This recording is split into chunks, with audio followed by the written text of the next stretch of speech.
pretending love, and that you will be reconciled at last. Our horses will soon be refreshed, and we will be able to set off in a short time.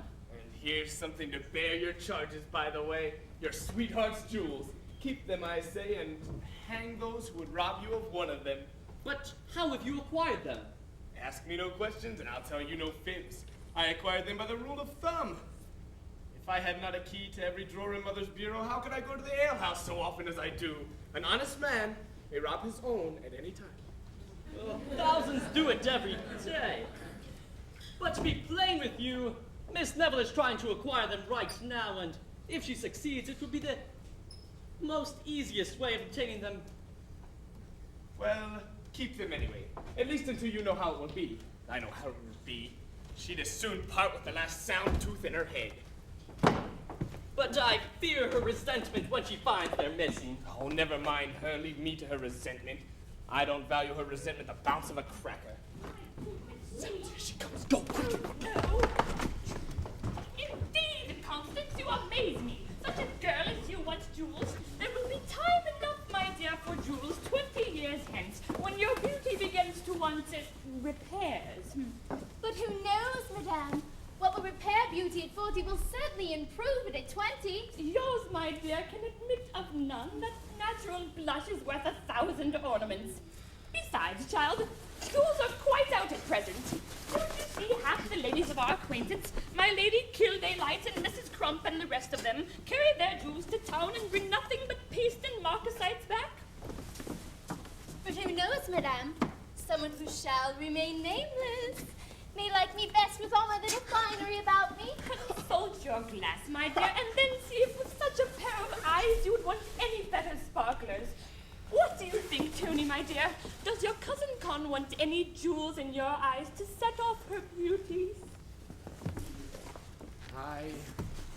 That's as thereafter may be. But my dear aunt, if you knew how it would oblige Oh, me... what parcel of old-fashioned robes and table-cut things would make you look like the court of King Solomon at a puppet show? Besides, I believe I can't readily come at them. They're missing for aught I know to the contrary. Why don't you tell her so at once? Tell her they're missing as she's so longing for them. It's the only way to quiet her. Tell her they're missing and call me to bear witness. You know, my dear, I'm only keeping them for you. So if I say they're gone, you'll bear me witness, will you? Never fear me. I'll say I saw them taken out with my own eyes. I desire them before day, madame, just to be permitted to show them as relics, and then they may be locked up again. To be plain with you, my dear Constance, if I could find them, you should have them. They're missing, I assure you. Lost for aught I know. But we must have patience wherever they are. This is but a shallow pretense to deny me. I know they are too valuable to be so slightly kept, and as you are to answer for the loss. Don't be alarmed, Constance, my dear. If they be lost, I must restore an equivalent. But my son knows they're missing and not to be found. I can bear witness to that. They are gone and not to be seen. I'll take my oath on it. You must learn resignation, my dear, for though we lose our fortune, yet we should not lose our patience. See me how calm I am. Aye, people are generally calm at the misfortunes of others. Now I wonder why a girl of your good sense should waste a thought upon such trumpery. We shall soon find them, and in the meantime you shall make use of my garnets till your jewels be found. I detest garnets! The most becoming things in all the world to set off a clear complexion. You've often seen how well they look upon me. You shall have them. I dislike them of all things. You shan't stir. Was ever anything so provoking as to mislay my own jewels and force me to wear her trumpery? No! God, don't be a fool. She gives you the garnets. Take what you can get. The jewels are yours already. I have stolen them out of her bureau, and she does not know it yet. Bite your spark, and he'll tell you more on the matter. Oh, my dear Dougie. Go, she comes. I'm gone already. Sounds how she fidgets and spits about like a cat. You and thieves robbed us. We are cheated, plundered, broke open our time. What's the matter? What's the matter, Mama? I hope nothing has happened to any of the good family. We are robbed. My bureau has been broke open, the jewels taken out, and I want Johnny. Oh, is that all? By the laws, I've never seen a better acting in my life. God, I thought you was ruined in earnest. Why, boy, I am ruined in earnest. My poor husband broke open and all taken away. Stick to that. Stick to that. No, I'll bear witness. Call me to bear witness. My dearest Tony, by all that's precious, the jewels are gone and I shall be ruined forever. Sure, I know they're gone, and I have to say so. I tell you, Tony, they're gone, I say. By the Lord, Mama, you make me for to laugh. Was there ever such a blockhead that can't tell the difference between jest and earnest? I tell you, I'm not in jest, Ruby. Oh, that's right. That's right. We must be in a bitter passion. That way no one shall suspect either of us. Was there ever such a cross-game brute that won't hear me? Can you bear witness that you're no better than a fool? Was ever poor woman so beset with fools on one hand and thieves on the other? I can bear witness to that. Bear witness again, you blockhead, you! Now turn you out of the room directly! My poor niece, what will become of her? Do you laugh, you unfeeling brute, as if you enjoyed my distress? I can bear witness to that. Do you insult me, you monster? I'll teach you to vex your mother, I will! I can bear witness to that. Oh, my! Oh, that monstrous brother of mine, to send them to this house as an inn. Oh, I don't wonder at his impudence. But what is more, madame? The young gentleman, as you passed by in your present dress, asked me if you were the barmaid. He mistook you for the barmaid, madame. Barmaid! Then as I live, I'm resolved to keep the delusion. Oh, tell me, Pimple, how do you like my present dress? Don't I look like Cherry from the Borough Strategic? It's the dress, madame, that every lady wears in the country, but when she visits or receives company. And you're sure he does not remember my face or person? Certain of it. Oh, I thought so. For though we've spoken here for quite some time, his fears were such that he never once looked upon my face. Oh. But what do you hope from his mistake? Well, first, I hope to make an acquaintance, and that's no small victory over one who never meets any but the wildest of her sex. And next, I hope to bring my face to market. But finally, I hope to size up the giant's force before I offer to combat. But are you sure you can act your part and disguise your voice? Never mind me. I think I have the true bark hand. Tobacco for the angel there. Showing your boots, governor. Did you run a call? It will do, madame. But he's here. What a bowling in every part of the house. I have scarce a moment's repose. If I go to the fine room, I find my host with his story. If I go to the gallery, I find my hostess with her curtsy down to the ground. I have scarce a moment to myself. And now for recollection. Did you run a call? Oh, no. As Miss Hardcastle, though, she's too grave and sentimental for me.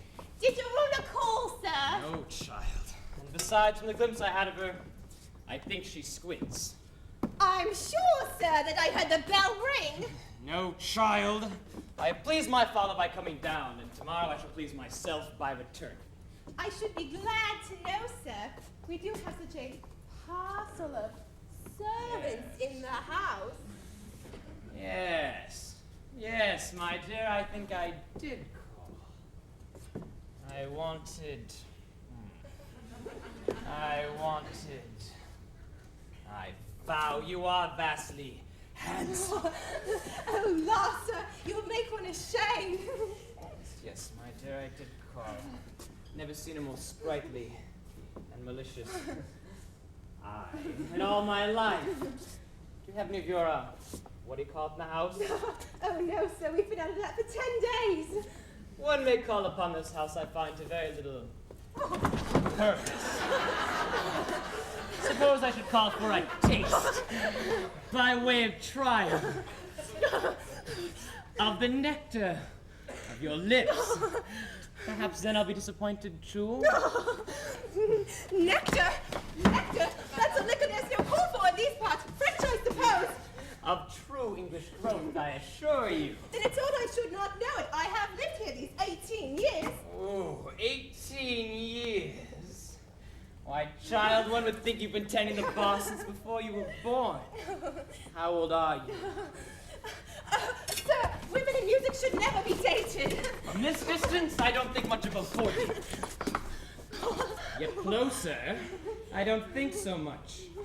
When you come closer to some women, they look even younger still. And when we're very close indeed. Sir, one would think you wanted to know my age like a horse by mark of the mouth. I protest, child, you use me extremely ill. If you were to keep me at this distance, how are we to ever be acquainted? And who wants to be acquainted with you? Not I assure you.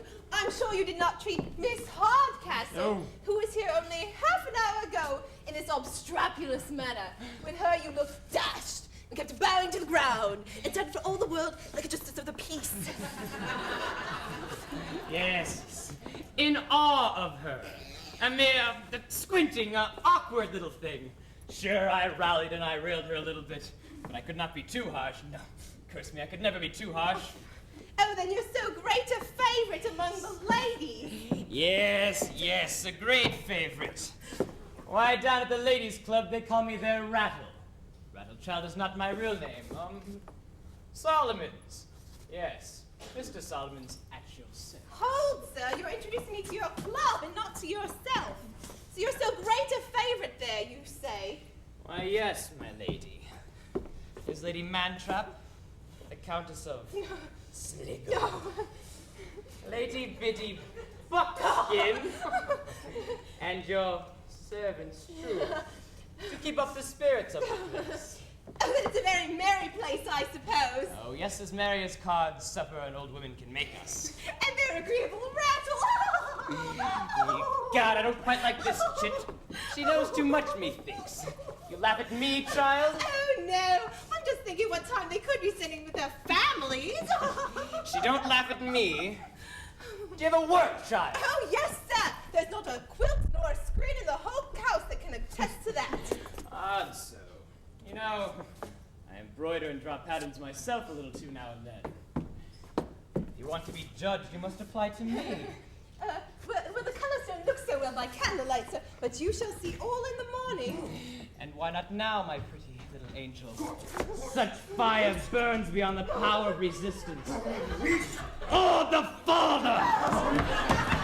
I never nicked 7 that I'd have to throw away 3 arms 6 times following! So, madam, so this is your modest lover. This is your humble admirer that kept his eyes fixed on the ground and only adored at a humble distance. Kate, art thou not ashamed to deceive thy father so? Oh, Father, he's still the modest gentleman I took him for. You'll be convinced of it as well as I. By the hand of my body, I believe his impudence is infectious. Didn't I see him seize your hand? Didn't I see him haul you about like a milkmaid? Then this talk of respect and modesty, forsooth. Oh, Father, it won't take me that long to convince you, otherwise I promise you. Oh, the girl would actually make one mad. I tell you, I'll not be convinced. I am convinced. He has scarcely been in this house for 3 hours and has already encroached on all my prerogatives. You may like his modesty and call it impudence, but my son-in-law, madam, must have very different qualifications. I asked for this night to convince you, sir. You shall not have half the time, for I have thoughts of turning him out this very hour. Well, then give me that hour and I'll convince you. Well, an hour let it be then. But I'll have no trifling with your father. All fair and open, do you mind me? Yes, sir.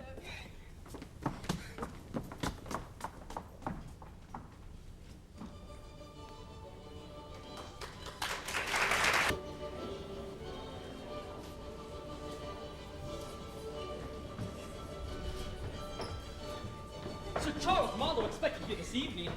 Where'd you get your information? You may depend upon it, I assure you. I just saw the letter to Mr. Hardcastle, which he tells me plans on setting out after sun in a few hours. Then all must be complete before he arrives, my dearest Constance. For he knows me, and should he find me, he would perhaps find out my name and the designs for the rest of the family. The jewels, I hope, are safe. Oh, yes. I sent them to Marlowe, who holds the keys to our baggage. In the meantime, I'll go make arrangements for our elopement. I've had the squire's word upon a fresh pair of horses, and if I do not see him again, shall write him further directions. Well, success attend you. In the meantime, I'll go amuse my aunt with the old pretense of a violent passion for my cousin.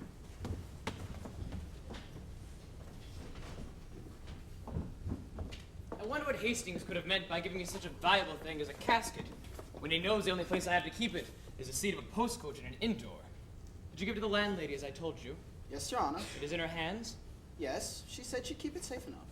She asked me how I came by it, and she said she had a great mind to make me give an account of myself. They're safe, however. What an unaccountable group of beings I have come amongst. But this barmaid runs through my mind most strangely and drives up the absurdities of the rest of the family. She must be mine, or I'm greatly mistaken. Oh, bless me! I quite forgot to tell her that I intended on preparing at the bottom of the garden. Marlowe here, and in spirits too! Crown me, George, shadow me with laurels. After all, we gentlemen don't want for success among the ladies.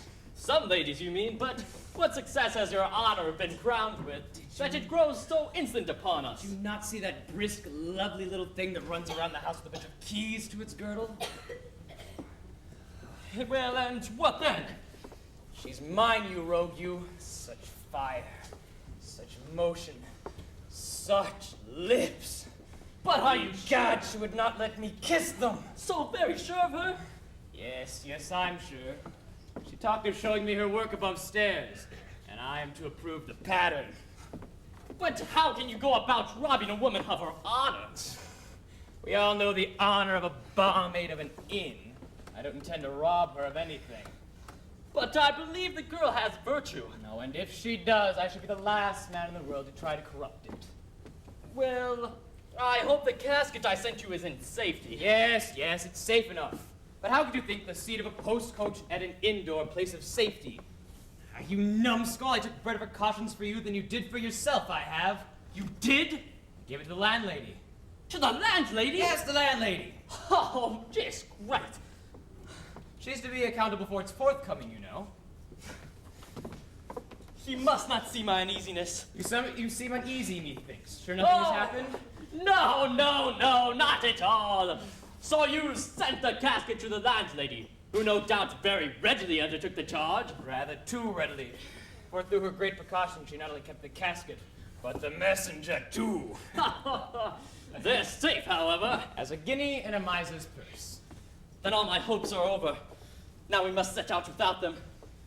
Well, I'll leave you to your meditations on your pretty barmaid. And I hope you have as much luck as you have given me. Thank you, George. I shall ask you for no more.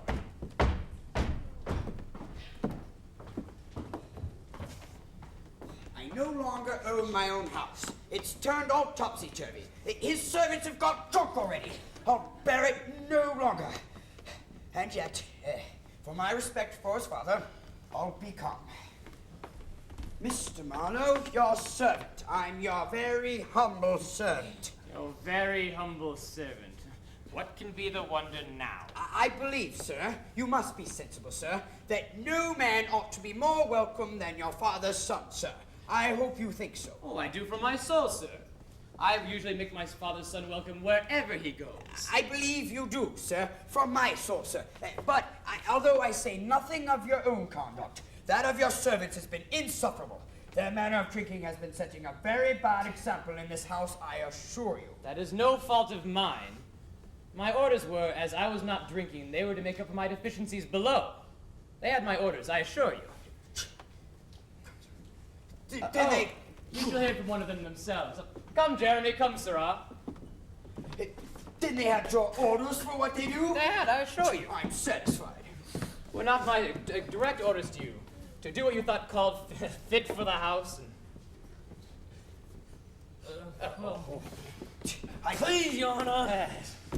Liberty and Fleet Street forever! Oh, I'm but a servant. I'm as good as another man. I'll drink for no man before supper, Yes. sir, damn.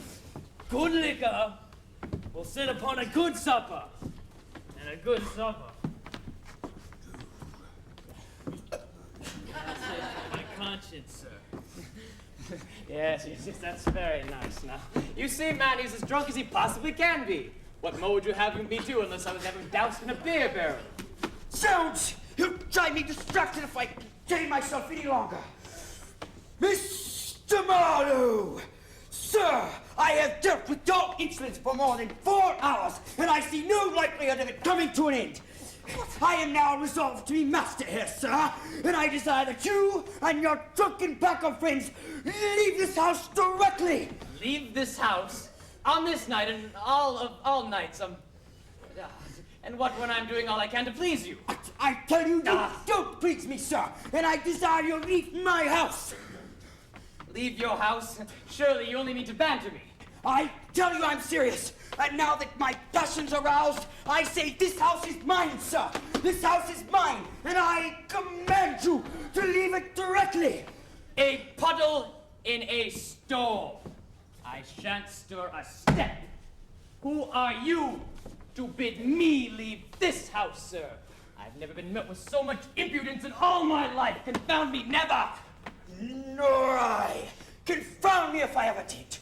To come to my house, to call for what he likes, to turn me out of my own chair, to insult the family, to tell his servants to get drunk, and then to tell me this house is mine, sir. By all that's impudent, it makes me laugh. Ha, ha, ha. As you have the rest of the house, what think you to taking the furniture? Here's a pair of silver candlesticks. Perhaps you take a fancy to them. And a gilded statue. And here's a pair of fruit. My bill, sir! My bill, I say! And Let's have no more words on it. What think you this? Soundsman, bring me my bill and I shall leave directly. And this great chair for your particular slumbers of your heart. My bill, I say! Young man, from your father's letter to me, I was taught to expect a well-bred, modest gentleman, but I find him no more than a coxcomb and a bully. But he shall be down here presently, and shall hear more of it. What can it mean? Surely I'm not mistaken this house. Rose! Everything looks like an inn. The servants yell, coming, and the attendance is awkward. Oh, and the barmaid here to attend us. With a child, a word with you. Oh, I believe he begins to find out his mistake, but it's too soon quite to undeceive him. Make it fast, then. I'm in a hurry. Pray, child, answer me one question. What are you, and what be your business in this house? Relation of the family, sir. What, a poor relation? Oh, yes, a poor relation appointed to keep the keys and see that the guests want nothing in my power to give them. That is, you act as the barmaid of this inn. Inn? Yes. Oh, sir, what could make you think this house was an inn? Oh, one of the first families in the country keep it in. Oh, Mr. Hardcastle's house an inn. Mr. Hardcastle's house. This is Mr. Hardcastle's house? Oh. Yeah, whose else should it be? Oh, confound me! So then it's all out and I've been definitely imposed upon. What the puppy, what the silly puppy he must take me for. To mistake this house of all others as an inn, and my father's old friend and innkeeper. Oh, and yet hang it again, I mistook you as a barmaid. Oh, sir, I'm sure there's nothing in my behavior to give me the mark of one of that stamp. Oh, no, nothing, my dear, nothing. But I was in for a list of blunders, and I could not help but make you a subscriber. My stupidity saw everything wrong. I mistook your acidity for assurance, your simplicity for allurement. But it's all over in this house. I no longer show my face. I hope, sir, that I've done nothing to disoblige you. I hope, sir, that I've done nothing because you've treated me so kindly and said so many nice things to me. She weeps. This is the first mark of modesty I've ever had from a woman. And it touches me. No, my dear. Your beauty at first caught my eye. Please, do not judge me by my past conduct. It affects me that I must say this. Farewell. Oh, I actually begin to admire him. This is the first modesty I've ever seen from him. Oh, I shall still preserve this character in which I have stooped to conquer, but I'll undeceive my papa, who perhaps might laugh him out of his resolution. way steal for yourself the next time. I've done my duty. She's got the jewels again, that's a sure thing. She thinks it all a mistake of the servants. But my dear cousin, sure you won't forsake us in this distress. If she in the least suspects that I'm going off, I'll certainly be locked up or sent to my Aunt Pedigree's, which is 10 times worse. Aye, to be sure. Ants of all kinds are damn bad things. But what can I do? I've gotten you a pair of horses that'll fly like a whistle jacket, and you cannot but say that I have courted you nicely before her face. Aye, if she comes, we must court a bit or two more fierce to suspect us. Oh, well, I was greatly flattered to be sure, but my son tells me it was all the mistake of the servants. I shan't be easy, however, till they are fairly married. Then let her keep her own fortune. But what's this? Oh, and fondling together as I'm alive. I've never seen Tony so sprightly before. What have I caught you, my pretty doves? Oh, billing, exchanging glances and broken murmurs. Oh. As for murmurs, Mother, we grumble a bit now and then, but there's no love lost between us. Oh, a mere sprinkling, Tony, a mere sprinkling upon the flame, only to make it burn brighter. Cousin Tony promises to give us more of his company at home. Indeed, he shan't leave us anymore. It won't leave us, Cousin Tony, will it? Aye, it's a pretty creature it is. No, I'd sooner leave my horse in a pond than leave you when you smile upon one so. Your laugh makes you so becoming. Oh, agreeable cousin! Who could help but admire that natural humor, that pleasant, broad, red, thoughtless, it's a bold face. Pretty innocent. I'm sure I always admired Cousin Khan's hazel eyes and those long, pretty fingers that she whisks this way and that over a hapsicle like a parcel of bobbins. We could charm the bird from a tree. My dear boy takes after his poor father, Mr. Lumpkin, exactly. The jewels, my dear Con, shall be yours, incontinently. You shall have them. Isn't he a sweet boy, my dear? You shall be married tomorrow, and will put off the rest of his education like Dr. Drowsy's servants to a fitter opportunity. Where's the squire? I have got a letter here for your worship. Give it to my mama. She reads all my letters first. I had orders to deliver it into your own hands. Well, who does it come from? Your worship, Mum. Ask that to the letter itself. I could wish to know, though. Undone, undone, the letter from Hastings. I know the hand. If my aunt sees it, we are ruined forever. I'll try to keep her employed a little if I can. But my dear aunt, I haven't told you of Cousin Tony's smart answer to Mr. Marlowe just now. Please so laugh. You must know. A little more this way, for he must not hear us. Damn cramped hand as ever I saw. I can read your print hand very well, but here there are such handles and dashes and shanks that one can scarce tell the head from the tail. Anthony Lumpkin, Esquire. I can read the outside very well, but when I come to the inside, it's all buzz. That's hard, very hard. For the inside of the letter is always the cream of the correspondence. Oh, very well, very well. And so my son was too hard for the philosopher. Yes, madame, but you must know the rest, madame. A little more this way, for he must not hear us. You'll hear how he puzzled him again. Oh, he seems strangely puzzled now himself, methinks.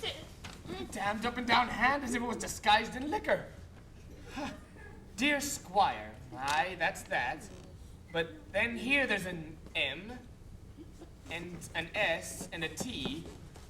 Whether the next be an R or an izzard, confound me, I cannot tell. Now what's that, my dear? Can I give you an assistant? Oh, then pray on, let me. Nobody reads the Crown Time better than I. Do you know who it's from? Can't tell except from Dick Ginger the feeder. Aye, so it is. Dear Squire, hoping that you're in health as I am at this present. The gentleman of the Shake Bag Club has cut the gentleman of Goose Green quite out of feather.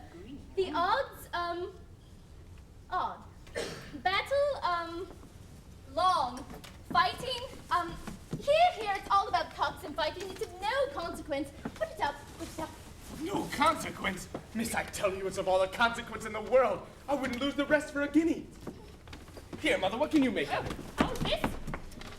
Dear Squire, I am now waiting for Miss Neville with the post-chaise and pair at the bottom of the garden, but I find my horses unable to perform the journey. I expect you'll assist us with a pair of fresh horses as you promised. Dispatch is necessary as the hag. Aye, the hag, your mother, will otherwise suspect us. Yours, Hastings. Grant me patience. I shall run distracted. My rage chokes me.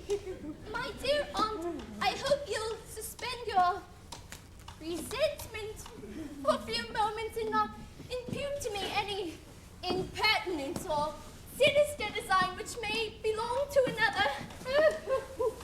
Fine spoken, madame. You are most miraculously polite and engaging, and quite the very pink of courtesy and circumspection. And you great ill-fashioned oaf with scarce sense enough to keep your mouth shut, where you too joined against me. Well, I'll defeat all your plots in a moment. As for you, madame, since you have a pair of fresh horses ready, it would be cruel to disappoint them. So if you please, instead of running away with your spark, prepare this very moment to run away with me. Your Aunt Pedigree will keep you secure, I'll warrant me. Oh, you two, sir, may mount your horse and guard us upon the way.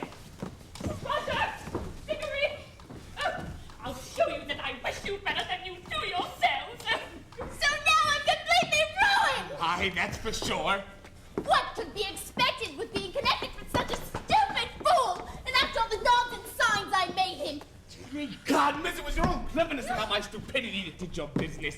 You were so busy with your shake bags and your goose screens, I would never be able to tell you were making believe.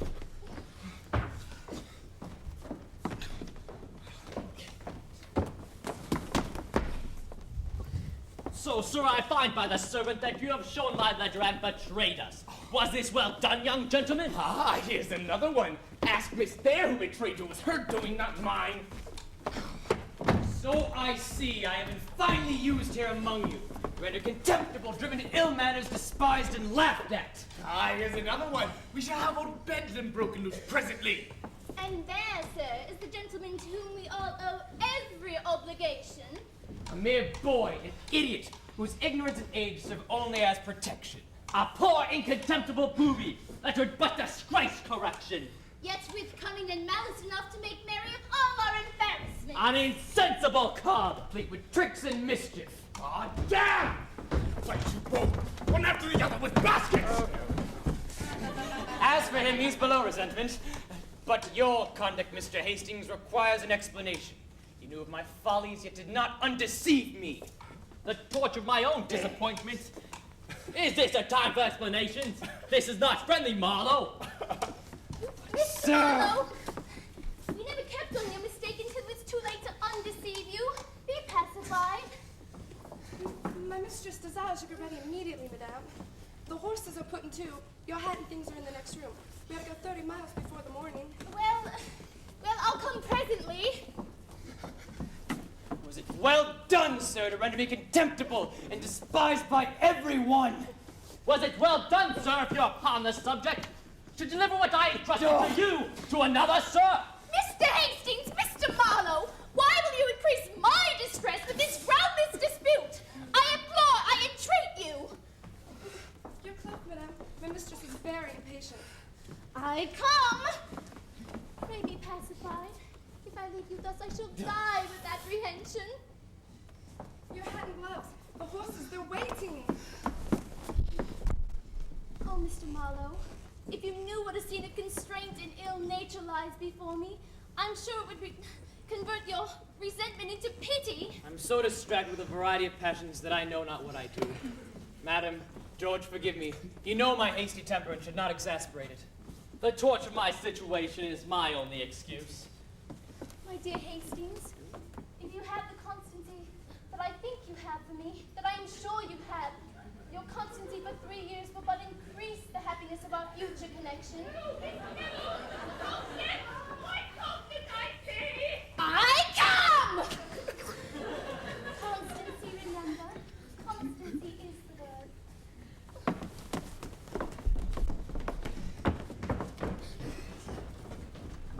My heart! How can I support this? To be so near happiness and such happiness. You see now, young gentlemen, the effects of your follies. What may seem funny to you is rather sorrow and unhappiness to others. I have hit it. Good. Ah, your hand. Yours and yours, my poor soul. There, my horse, ho! Meet me hence in 2 hours at the bottom of the garden, and if you don't find Tony Lumpkin a more good-natured fellow, I'll give you leave to take my best horse and bet Bouncer in the bargain. My horse, ho!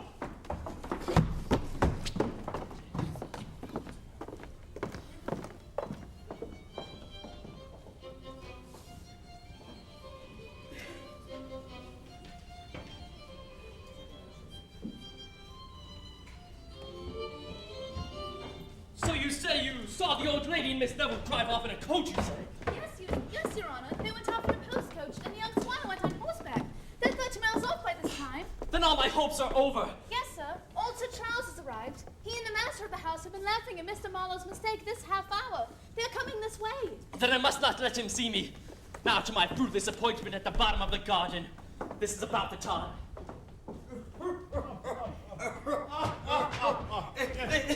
The preemptory tone in which he sent forth his sublime commands. And the reserve with which I suppose he treated all your advances. And to think he might have seen something in me above a common innkeeper, too. Oh, yes, Dick, but he mistook you for an uncommon innkeeper. Well, I'm in too good spirits to think anything but joy.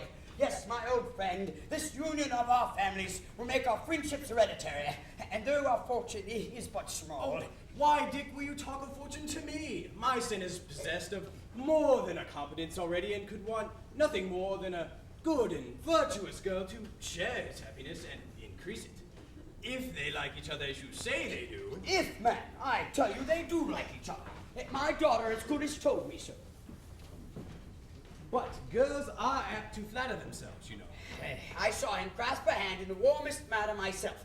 And here he comes to put you out of your if so warranted. I come, sir, once more to ask pardon for my strange conduct. And scarce look upon my past insolence without confusion. Tut, boy, a trifle. You take it too gravely. An hour or two with my daughter will set all to the rights again. She'll never like you the worse for it. Always proud of her approbation. Approbation is but a cold word, Mr. Marlowe. And if I am not deceived, you have more than approbation thereabouts. Really? You take me. I have not that pleasure. Come, boy. I'm an older fellow, and know as well as you that are younger. I know it has passed between you, but, Mum. Truly nothing, sir. But you don't think my impudence has been passed upon the whole rest of the family? Impudence? I wouldn't say that. Not quite impudence. Though girls do like to be played with, and rumpled a little too sometimes. But she has told no tales, I assure you. I never gave her the slightest cause. Well, well.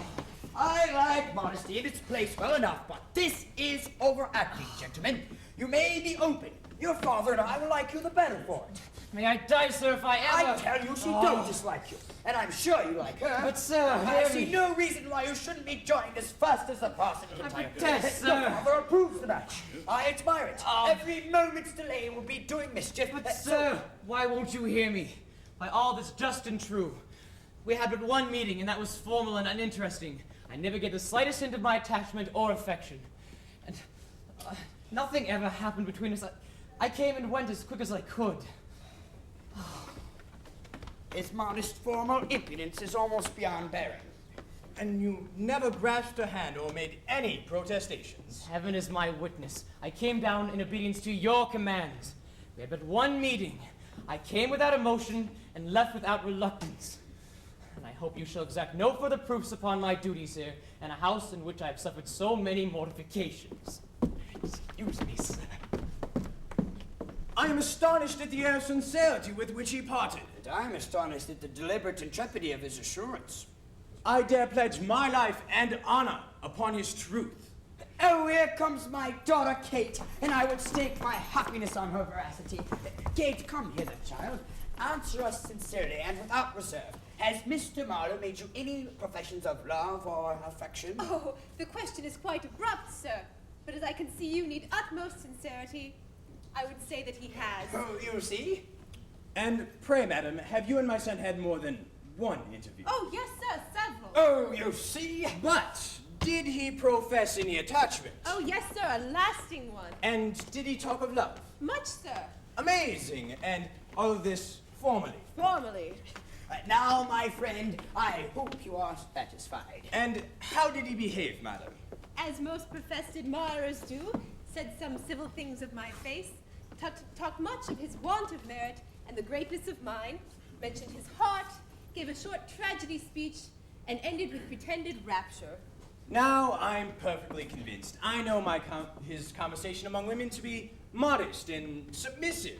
This forward-canting, ranting manner in no way describes him, and I am confident he never sat for the picture. Then what, sir, if I should convince you otherwise? If you and my father will place yourselves behind these columns in about half an hour, you will hear him profess his love to me personally. Agreed. And if I find him to be what you describe, all of my happiness in him must have an end. Good day. And if you don't find him to be what I describe, my happiness will never have a beginning.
A fox than 10 with such varmint. But where have you left the ladies? I die with impatience. Why, left them? Why, where should I have left them but where I found them? This is a riddle. Riddle me this then. What goes round the house and round the house, yet never touches the house? I'm still astray. That's it, I've led them astray. There's not a pond or a slough within 5 miles that they can but tell the taste of. I understand. So you led them in a round while they supposed themselves going forward. And then you at last brought them back here again. You shall hear. I first took them down Featherbed Lane where we stuck fast in the mud. I then rattled them over the stones of Up and Down Hill. Then I introduced them to the gibbet on Heavy Tree Heath, and then, with a circumbendibus, I fairly lodged them in the horse pond at the bottom of the garden. No accidents, I hope. Oh, of course not, except Mother is confoundedly frightened. She thinks herself 40 miles off. My dear friend, I am so obliged to you. What can I do for you? Hi, now it's dear friend, noble squire. Just a moment ago it was idiot, cub, and run me through the guts. Damn your way of fighting, I say. We take a knock in this part of the country and we kiss and make up. But if you had run me through the guts, you might go kiss the hangman. Your rebuke is just, but I must hasten to relieve Miss Hevel. So if you take care of the old lady, I'll take care of the young one. Never fear me. Here she comes. Go, quickly. She's draggled up to the waist like a mermaid. Lord Tony, I'm killed, shot, battered to death. I shall never survive it. That last jolt that laid us between the quickest hedge has done my business. Oh. Alack, Mama, it was your own fault. You would be for running away at night and not knowing 1 inch of the way. I wish we were at home again. I've never met so many accidents on so short a journey. Drenched in mud, overturned in a ditch, stuck fast in a slough, jolted to a jelly, and at last to lose our way. Whereabouts do you think we are, Tony? By my guess, we are upon Crack Skull Common, about 40 miles from home. Oh, Lord, the most notorious spot in all the country. We only want a robbery to make a complete night on it. Don't be afraid, Mama, don't be afraid. 2 of the 5 that are kept here are hung, and the other 3 may not find us. Is that a man galloping behind us? The will certainly kill me! Oh, no, Mama, no, don't be afraid. It's only a tree. Only a tree. Do you see anything like a black hat moving behind that thicket? Oh. Don't be afraid, Mama. It's only a cow. Don't be afraid. As I'm alive, Tony, I see a man coming towards us. Oh, I'm sure of it. If he perceives us, we're undone. Father-in-law, by all that's unlucky, come to take one of his night walks. Oh, it's a highwayman with pistols as long as my arms. A damned ill-looking fellow. Good heaven, defend us! He approaches. You hide yourself behind that thicket. If there be danger, I'll cough and cry. If I cough, be sure to keep close. Oh, Tony, is that you? I did not expect you so soon back. Are your mother and her charge in safety? Very safe, sir, at my Aunt Pedigree's. Oh, Death, I find there's danger. 40 miles in 3 hours. Sure, that's too much, my young friend. Stout horses and willing minds make for short journeys, as they say. Oh, sure, do the dear boy no harm. I'm sure I heard voices. I should be glad to know from whence they came. Oh, sir, it was I, sir. Talking to myself, sir. I was saying that 40 miles in 4 hours is no such bad driving. I've gotten a bit of a cold by being outside. We'll go in now. If you talk to yourself, you did not answer yourself. I'm certain I heard two voices, and I'm resolved to find the other out. Oh, he's coming to find the other. Why go, sir? Why go if I tell you the truth? I'll lay down my life for the truth. I tell you, I'll not be deceived. I insist on seeing. It's in vain to expect or believe you. Oh, Lord, you murder my poor boy, darling. Oh, good gentlemen, wax your rage upon me. Take my money, my life, but spare this young gentleman. Spare my child if you have any mercy. My wife, as I am a Christian. From whence can she come? Or what does she mean? Take compassion on us, good Mr. Highwayman. Take our money, our watches, all we have, but spare our lives. We will never bring you to justice. Indeed, we won't. Good Mr. Highwayman. I believe the woman's out of her senses. What, Dorothy? Don't you know me? Mr. Hardcastle, as I'm alive, my fears have blinded me. But who, my dear, could have expected to find you here in this frightful place, so far from home? What has brought you to follow us? Sure you have not lost your wits. It's so far from home and you're only 40 yards from your own door.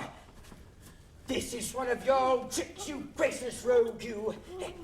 Don't you remember the front gate and the mulberry tree and the horse pond, my dear? Yes, I'll remember them as long as I live. I caught my death in them. And it is to you, you graceless father, do I owe all this? I'll teach you to abuse your mother, I will. God, Mama, all the parish said you have spoiled me, and now you may take the fruits on it. I'll spoil you, I will. There's morality, however, in his reply. My dearest Constance, why do you deliberate thus? If we delay a moment, all is lost forever. Pluck up a little resolution, and we shall soon be out of the reach of her malignity. I find it impossible. My spirits are so sunk with the agitations I have suffered, I cannot face any new danger. 2 or 3 years' patience will at last crown us with happiness. Such a tedious delay is worse than inconstancy. Let us fly, my charmer. Let us state our happiness from this very moment.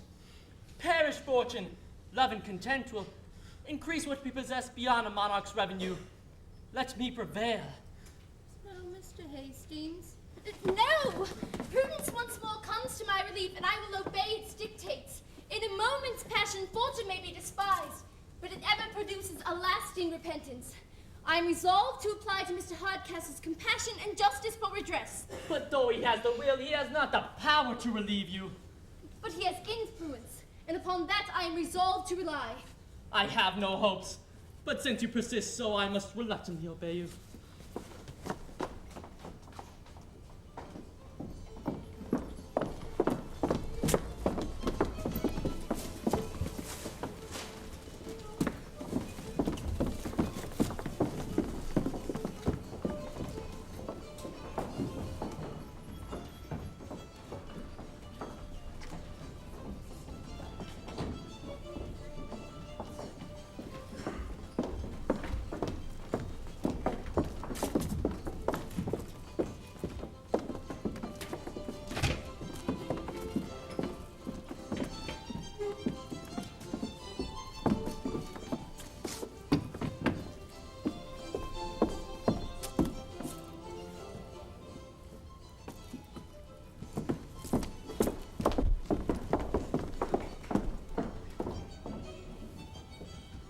situation I am in.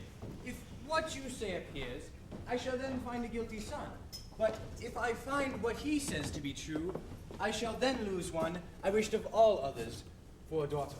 I'm proud of your approbation, sir, and to prove that I merit it, if you'll place yourselves behind the columns as I've directed, you'll hear him express his love to me directly. Oh, but here he comes. I'll to your father and keep him to the appointment.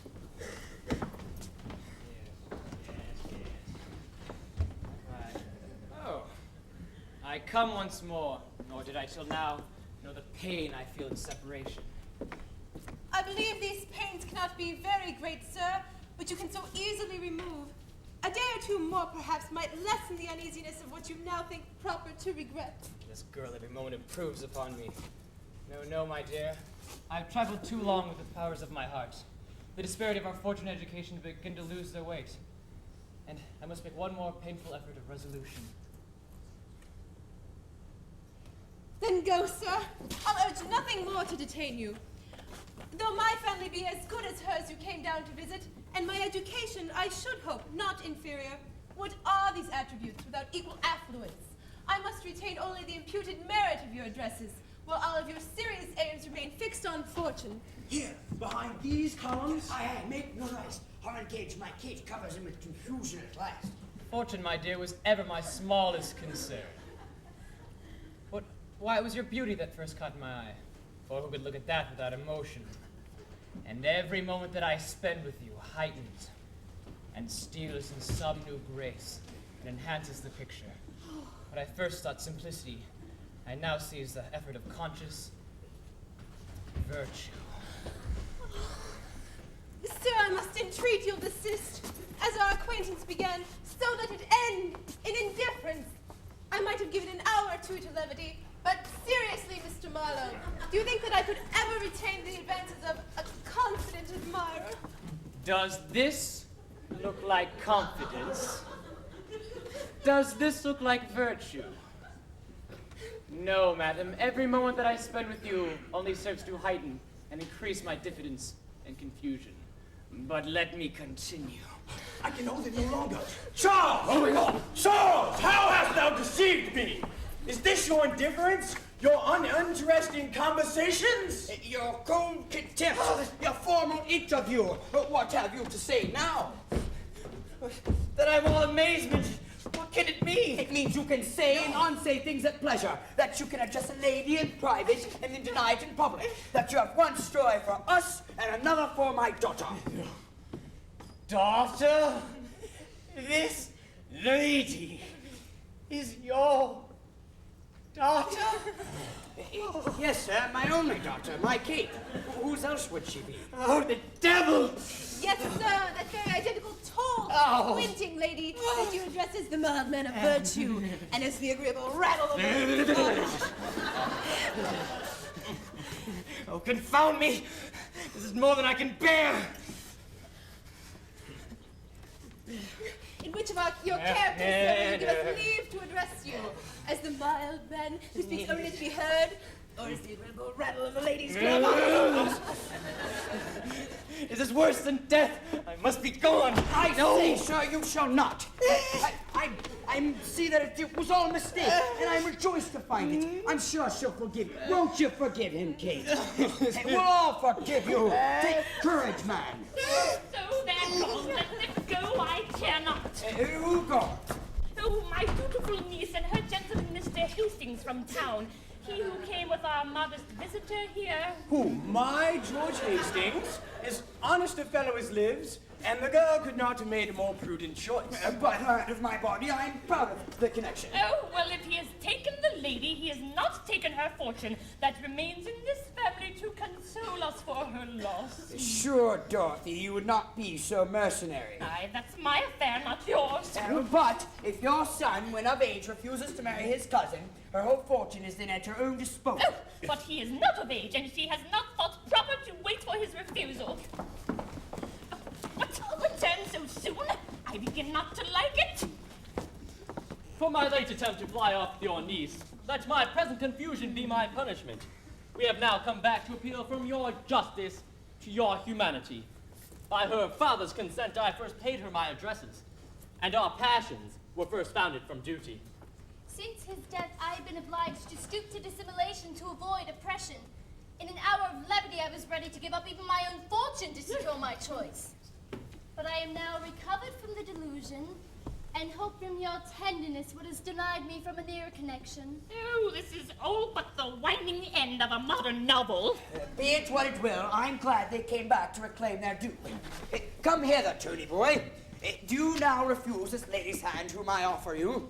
What signifies my refusing? You know I can't refuse her till I'm of age, father. Well, I thought considering your age would conduce to your improvement, I concurred with your mother's desire to keep it secret. But finding she turns it to wrong use, I must now declare that you have been of age these past 3 months. Of age? Am I of age, father? Above 3 months. Then you'll see the first use I'll make of this liberty. I, Anthony Lumpkin of Blank Place, do refuse you, Constantia Neville, spinster of no place at all for my true and lawful wife. So Constance Neville may marry whomever she chooses, and Tony Lumpkin is his own man again! Oh, brave squire! My dear friend! My undutiful offspring! Joy, George, I give you joy sincerely. And if I could prevail above my little tyrant here and be a little less arbitrary, I should be the happiest man alive if you would return me the favor. My dear girl, you are now brought to the last scene of all your contrivances. You like him, he loves you, and you must and shall have him. And I say so too. Mr. Marlowe, if she makes a good a daughter as good a wife as she will a daughter, then I'm proud that you'll be proud of the connection. So now to supper. Tomorrow we shall crown all the mistakes of the night with a merry morning. So, boy, take her. And as you have been mistaken in the mistress, my wish is that you never be mistaken in the wife. Here! Bravo! Bravo!